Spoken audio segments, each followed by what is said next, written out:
الحمد لله الحمد لله رب العالمين والعاقبة للمتقين والصلاة والسلام على سيد الأنبياء والمرسلين وعلى آله وأصحابه وأهل بيته وأزواجه وذرياته ومن تبعهم بإحسان إلى يوم الدين. أما بعد فأعوذ بالله من الشيطان الرجيم. بسم الله الرحمن الرحيم. ومن يهد الله فهو المهتد ومن يضلل فلن تجد لهم أولياء من دونه ونحشرهم يوم القيامة على وجوههم عميا وبكما وصما مأواهم جهنم كلما خبت زدناهم سعيرا ذلك جزاؤهم بأنهم كفروا بآياتنا وقالوا أإذا كنا عظاما ورفاتا أإنا لمبعوثون خلقا جديدا أولم يروا أن الله الذي خلق السماوات والأرض قادر على أن يخلق مثلهم وجعل لهم أجلا لا ريب فيه فأبى الظالمون إلا كفورا قل لو أنتم تملكون خزائن رحمة ربي إذا لأمسكتم خشية الإنفاق وكان الإنسان قتورا. صدق الله العلي العظيم وبلغنا رسوله النبي الأمي الكريم ونحن على ذلك لمن الشاهدين والشاكرين والحمد لله رب العالمين. اللهم صل على محمد وعلى آل محمد كما صليت على إبراهيم وعلى آل إبراهيم إنك حميد مجيد. اللهم بارك على محمد وعلى آل محمد كما باركت على إبراهيم وعلى آل إبراهيم إنك حميد مجيد. محترم و مکرم ناظرین کرام و حضرات سامعین عظام، گزشتہ پرسوں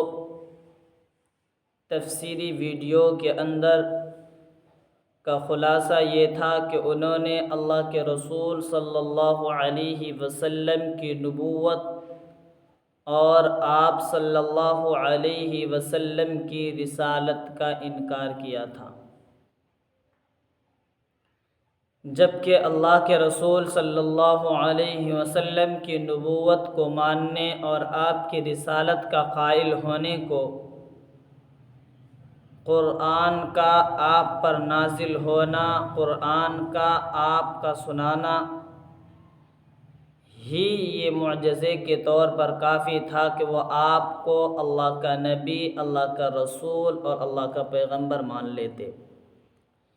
کیونکہ محمد الرسول اللہ صلی اللہ علیہ وسلم کی ذات گرامی، ذات اقدس، انہی کے درمیان میں آپ کا بچپن، آپ کا لڑکپن، آپ کی جوانی، آپ کی خانگی زندگی و بیرونی زندگی، آپ کی تجارتی زندگی، تمام کی تمام چیزیں گزری تھیں، لیکن اس کے باوجود انہوں نے مطالبہ کیا کہ ہم تو جب نبی مانیں گے جب آپ سرزمین مکہ کے اندر چشمہ جاری کر دیں، ہم تو آپ کو جب نبی مانیں گے جب آپ کے پاس انگور اور کھجور کے باغات ہوں گے، ہم تو آپ کو جب نبی مانیں گے جب آپ آسمان کو ٹکڑے ٹکڑے کر کے ہم پر گرا دیں گے، ہم تو آپ کو جب نبی مانیں گے جب اللہ اور فرشتے کو ہمارے روبرو ہمارے سامنے لے آئیں گے، ہم تو آپ کو جب نبی مانیں گے جب آپ کے پاس سونے کی اینٹ کا گھر ہوگا، ہم تو آپ کو جب نبی مانیں گے جب آپ آسمان پر چڑھ جائیں گے، اور آسمان پر چڑھنے کے وقت بھی، چڑھنے کی وجہ سے بھی ہم آپ پر ایمان نہیں لائیں گے جب تک کہ آپ وہاں سے ایک نوشتہ ایک کتاب نہ لے آئیں ہمارے لیے جن کو ہم پڑھ سکیں۔ یہ تمام باتیں تھیں جو پرسوں کے تفسیر کے اندر آپ نے بغور سماعت فرمائے، یہ پورا خلاصہ میں نے بھی آپ کے سامنے رکھا۔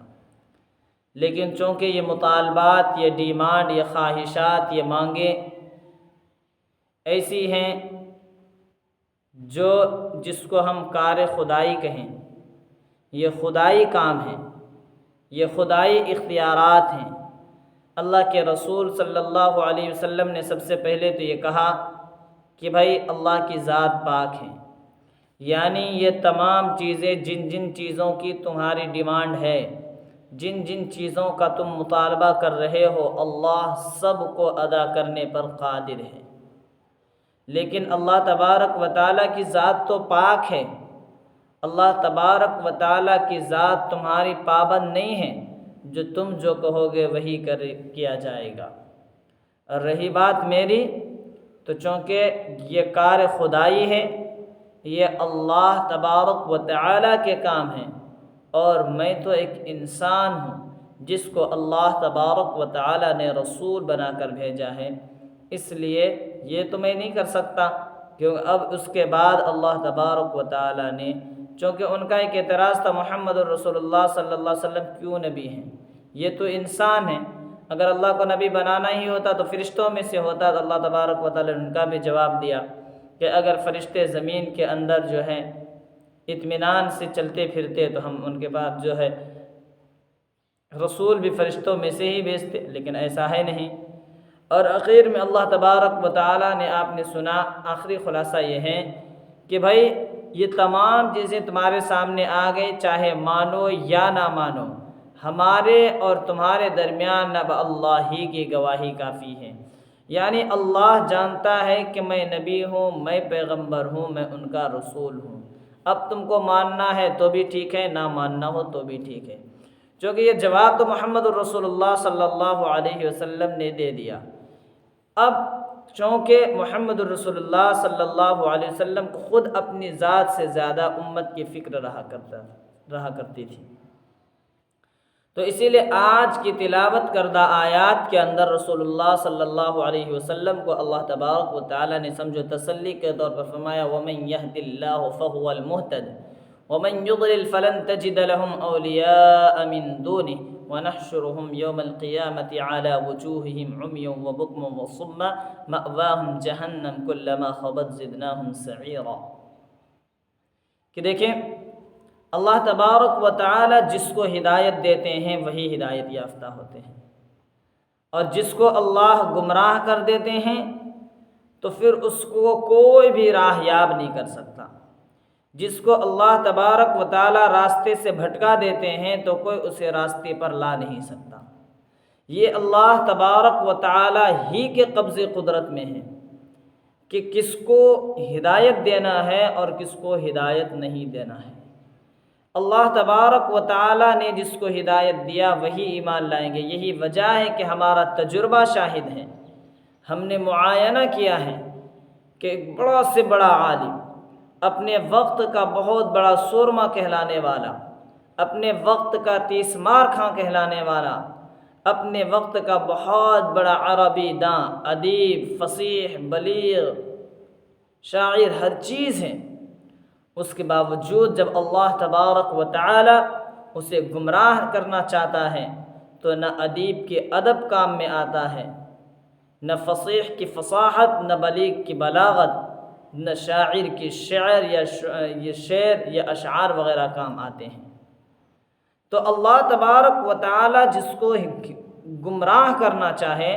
فلن تجد لهم اولیاء من دونی، اے محمد الرسول اللہ صلی اللہ علیہ وسلم آپ ہرگز بھی اللہ کے سوا ان کا کوئی مددگار نہیں پائیں گے۔ وَنَحْشُرُهُمْ يَوْمَ الْقِيَامَةِ عَلَى وُجُوهِهِمْ عُمْيًا وَبُكْمًا وَصُمًّا، اور جو لوگ اللہ پر ایمان نہیں لاتے ہیں، نبی کی نبوت اور رسول کی رسالت کا اقرار نہیں کرتے ہیں، اس کے قائل نہیں ہوتے ہیں، تو اللہ کہہ رہے ہیں ہم ان کو قیامت کے دن ان کے چہروں کے بل جمع کریں گے۔ روایات کے اندر آتا ہے اللہ کے رسول صلی اللہ علیہ وسلم نے جب یہ آیت سنائی صحابہ کرام کو، صحابیوں میں سے کسی نے صحابی نے پوچھا یا رسول اللہ انسان تو پیر کے بل چلتا ہے تو سر کے بل کیسے چلے گا، چہرے کے بل کیسے چلے گا؟ اللہ کے رسول صلی اللہ علیہ وسلم نے ارشاد فرمایا کہ جو خدا پیر کے ذریعے چلانے پر قادر ہیں وہی خدا ہمیں اور آپ کو جو ہے سر یا مشرکین کو جو ہے سر اور چہرے وغیرہ کے بل پر بھی چلانے پر قادر ہیں۔ تو چونکہ یہاں کہا وَنَحْشُ، ہم ان کو چہروں کے بل لائیں گے،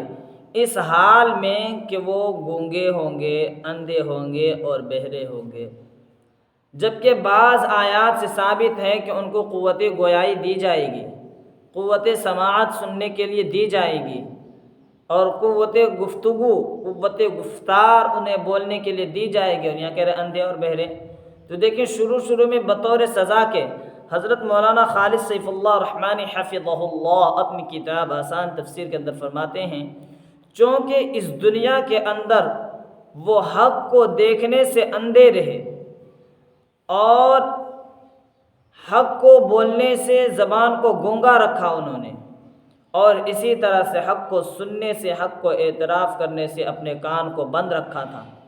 یہی وجہ ہے کہ کل قیامت کے دن جب وہ اٹھے آئے جائیں گے اپنی اپنی قبروں وغیرہ سے، یا جہاں بھی وہ ہوں گے، اگر جلا دیے گئے ہوں یا ہوا وغیرہ میں جو بھی کر دیے گئے ہوں، تو وہ گونگے اور بہرے ہی اٹھیں گے، لیکن پھر بعد میں ان کو قوت گویائی عطا کی جائے گی۔ یہی وجہ ہے کہ روایات کے اندر آتا ہے جب کفار دوزخ کو دیکھیں گے تو چیخیں گے، پکاریں گے، اور اندھا اور بہرا ہونا بھی یہ ان کی ایک سزا ہوگی۔ مأواہم جہنم، ان کا ٹھکانہ جہنم ہوگا۔ کلما خبت زدناہم سعیرا، جب آگ ہلکی ہوگی اللہ کہتے ہیں کہ ہم ان کے لیے جہنم کو اور دہکائیں گے اور بھڑکائیں گے، یعنی اس کی آگ کو اور زیادہ ہوا دیں گے اور اس کو ہم جا کر کے تیز کریں گے۔ اور یہ ایسا کیوں ہوگا؟ ذالک جزاؤہم بانہم کفروا بآیاتنا وقالوا اذا كنا عظاما ورفاتا ائنا لمبعوثون خلقا جدیدا۔ یہ سزا تو دی جائے گی ان کو، یعنی کل قیامت کے دن جو ان کفار کو، ان گمراہوں کو اللہ تبارک و تعالی ان کے چہرے کے بل اس حال میں لائیں گے کہ وہ اندھے ہوں گے، گونگے ہوں گے، بہرے ہوں گے، ان کا ٹھکانہ جہنم ہوگا۔ جب آگ ہلکی ہوگی ان کو دہکا کر کے اور بھڑکائی جائے گی اس آگ کو، تو یہ ایسا کیوں ہوگا؟ تو اس کے لیے اللہ تبارک و تعالیٰ کہتے ہیں یہی ان کی سزا ہے بسبب اس کے، بئی وجہ، اس وجہ سے کہ انہوں نے ہماری آیتوں کا انکار کیا۔ اور ساتھ میں یہ بولا کہ کیا جب ہم ہڈی ہو جائیں گے، اور ہڈی بھی ایسا جو چورا چورا ہو جائیں، تو کیا ہم نئے سرے سے پیدا کیے جائیں گے؟ اگر یہ اعتراض ہے تو اللہ تبارک و تعالیٰ کہتے ہیں اولم یروا ان اللہ الذی خلق السماوات والارض بخلقہن والارض قادر علی ان یخلق مثلہم وجعل لهم اجلا لا ریب فیہ، کہ کیا انہوں نے نہیں دیکھا کہ اللہ ہی نے آسمانوں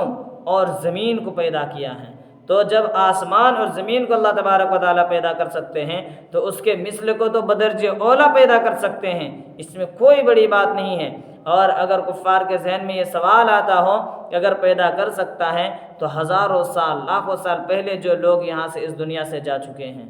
اس دنیا سے پردہ فرما چکے ہیں، انتقال فرما چکے ہیں، تو اب تک وہ کیوں نہیں اٹھے ہیں؟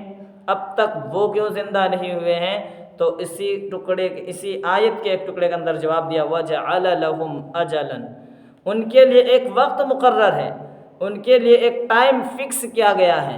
جب وہ وقت مقررہ اور فکس ٹائم آئے گا تب وہ اٹھ جائیں گے۔ فَأَبَطْ لَا رَيْبَ فِيهِ، جس کے آنے میں، جس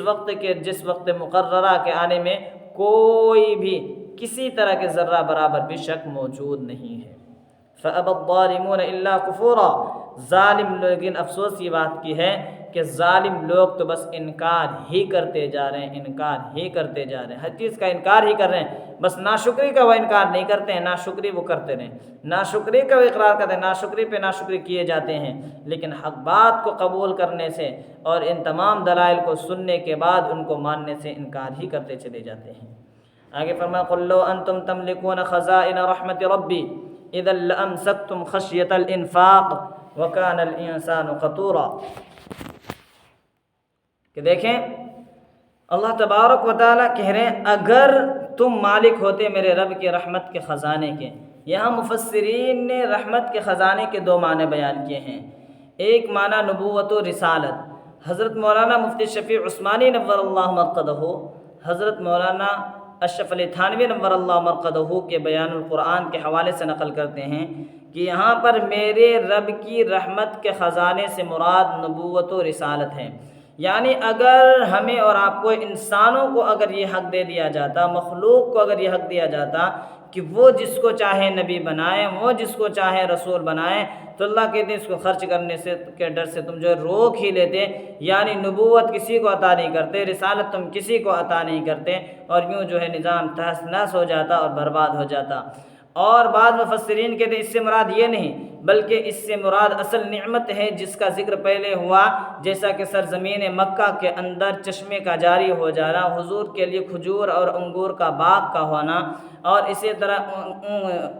سونے کی اینٹ وغیرہ کا گھر ہونا۔ یہ تمام چیزیں اس روایت کا اس سے مراد یہ ہیں کہ اگر ان چیزوں کے تم مالک ہوتے تو تم اس کو خرچے کے ڈر سے اس کو روک لیتے۔ کیوں خالق آپ دیکھ رہے ہیں مخلوق کی تعداد میں کتنا ہی اضافہ ہو جائے، مخلوق کتنے ہی زیادہ ہو جائیں، لیکن کبھی بھی آپ یہ دیکھیں گے کہ اللہ کے ارزاق، اللہ کی روزیوں کے اندر جو اللہ تبارک و تعالیٰ نے اس میں کوئی کمی نہیں کی، کوئی گھٹوتی اور کٹوتی نہیں کی۔ لیکن اگر یہی چیز مخلوق کو حاصل ہو جاتا، مخلوق اگر اس کے جو ہے مالک ہو جاتے تو مخلوق کی ضرورت سے اوبر ہوتا، مخلوق کی ضرورت سے زائد ہوتا، پھر بھی مخلوق اس کو خرچ ہونے کے ڈر سے مخلوق جو ہے اس کو واپس نہیں بھیجتے، کسی کو نہیں دیتے، وہ اپنے آپ کو روک کر رکھتے۔ کیوں کہ اللہ تبارک و تعالیٰ کہہ رہے ہیں کہ انسان کا دماغ ہی ایسا ہے، انسان کا مزاج ہی ایسا ہے، انسان کی سوچ ہی ایسی ہے۔ وَكَانَ الْإِنسَانُ قَتُورًا، انسان جو ہے یہ سوچ کا، انسان جو ہے دل کا بڑا تنگ ہے، انسان تنگ دل ہے۔ اس لیے اگر ان کو مالک بنا دیا جاتا ان چیزوں کا تو یہ اپنے پاس روک کر کے رکھتے، وہ کسی کو دینے والے نہیں تھے۔ بہرکیف ان باتوں کو اپنے ذہن و دماغ کے اندر بٹھائی جائیں، اور اخیر میں ایک مرتبہ ترجمہ دیکھیں، اور پھر اس کے بعد جو ہے ہم اس کے بعد بات ختم کرتے ہیں انشاءاللہ تبارک و تعالیٰ۔ دیکھیں وَمَن يَهْدِ اللَّهُ فَهُوَ الْمُهْتَدِ، اور اللہ جس کو ہدایت دے وہی ہدایت یافتہ ہوگا۔ وَمَن يُضْلِلْ فَلَن تَجِدَ لَهُمْ أَوْلِيَاءَ مِن دُونِهِ، اور جس کو اللہ گمراہ کرے آپ ان کے لیے اللہ کے سوا ہرگز کوئی مددگار یا حمایتی نہیں پائیں گے۔ وَنَحْشُرُهُمْ يَوْمَ الْقِيَامَةِ عَلَى وُجُوهِهِمْ عُمْيًا وَبُكْمًا وَصُمًّا، اور ہم ان کو قیامت کے دن جمع کریں گے ان کے چہروں کے بل، اس حال میں کہ وہ اندھے ہوں گے، گونگے ہوں گے اور بہرے ہوں گے۔ مأواہم جہنم، ان کا ٹھکانہ جہنم ہوگا۔ کلما خبت زدناہم سعیرا،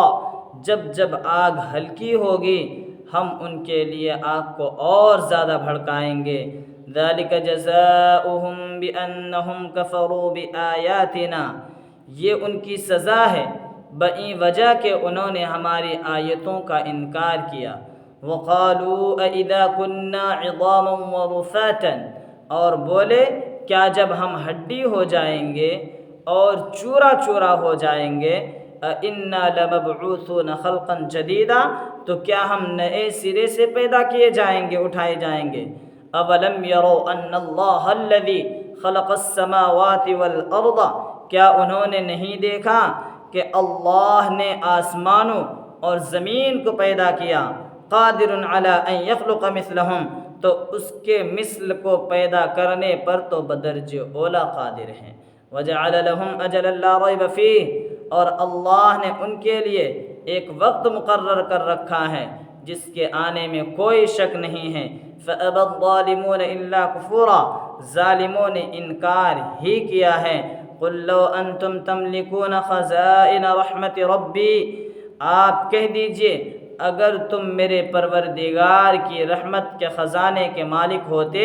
اِذًا لَأَمْسَكْتُمْ خَشْيَةَ الْإِنفاق، تو تم اپنا ہاتھ روک لیتے خرچ ہونے کے ڈر سے۔ وَكَانَ الْإِنسَانُ قَتُورًا، اور انسان دل کا تنگ ہے۔ اللہ تبارک و تعالی ہمیں اور آپ کو کہنے سننے سے زیادہ عمل کرنے کی توفیق عطا فرماوے، آمین۔ اقول قولی هذا واستغفر الله لي ولكم ولسائر المسلمين فاستغفروه انه هو الغفور الرحيم، واخر دعوانا ان الحمد لله رب العالمين، سبحان الله وبحمده، سبحانك اللهم وبحمدك، ونشهد ان لا اله الا انت، ونستغفرك ونتوب إليك، سبحان ربك رب العزة عما يصفون، وسلام على المرسلين، والحمد لله رب العالمين۔